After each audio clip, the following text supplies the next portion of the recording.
So XEN surgery is considered as a hybrid surgery, actually, between traditional glaucoma surgeries and MIGS regarding efficacy and also regarding complication rates.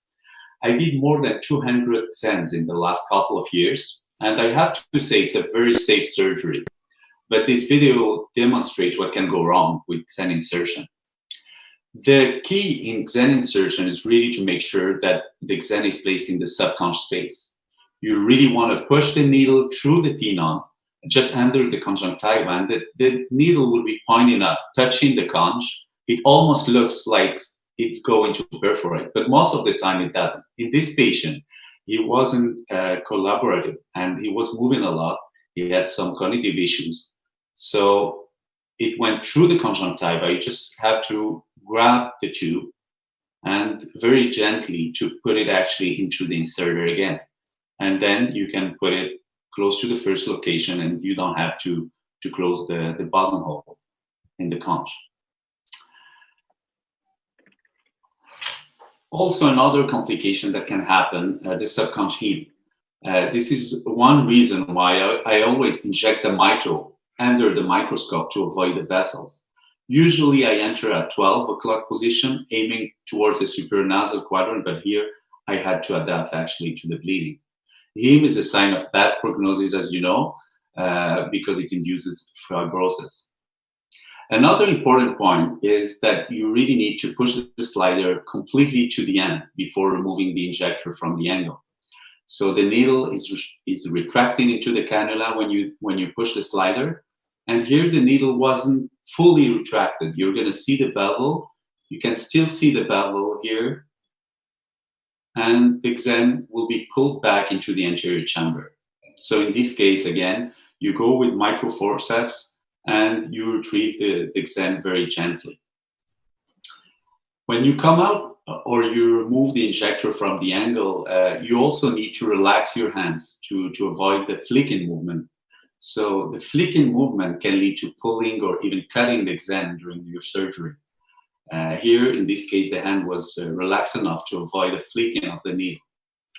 The best way to avoid needling is really by making sure that the implant is free and mobile at the end of your surgeries, and also that you have a good flow in the OR.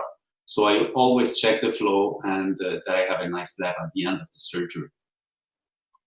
If during the procedure you're not happy and there's any doubt regarding positioning of the XEN, like in this case, it was short in its intraocular side, it is best to reposition at the same sitting. The stent is very fragile again, so use non-tooth forceps over the conjunctiva, very close to the sclera, and push it into the interior chamber.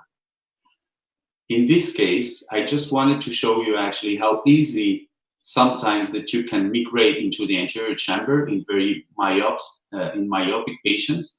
So it's important to have a long intrascleral path of at least 3 millimeters in high myopes. You can still manipulate the tube during the first 24 hours.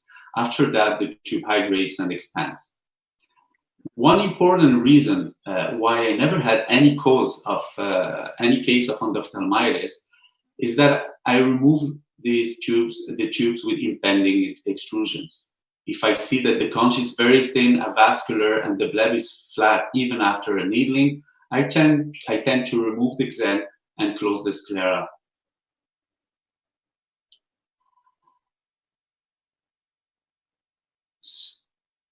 This aesthetic bleb can be also a problem. At my first cases, I started actually putting the tube in the superior nasal quadrant, and you can end up with the nasal bleb. What I do usually, I tend to needle the bleb superiorly and redirect the XEN towards the superior area.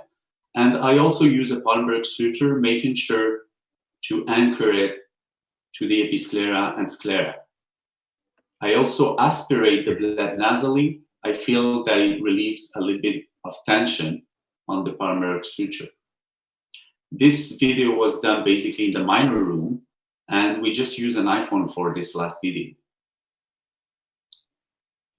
Sometimes, if I have a dysaesthetic bleb, I'll use 2 Palmberg sutures.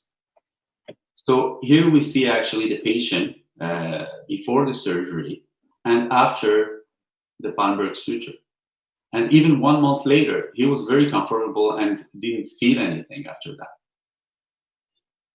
And as I said, but this, I will do it actually more with my trap revisions. If I have a dysesthetic bleb, I'll use 2 Palmberg sutures interspersed. And again, thank you for the very kind invitation.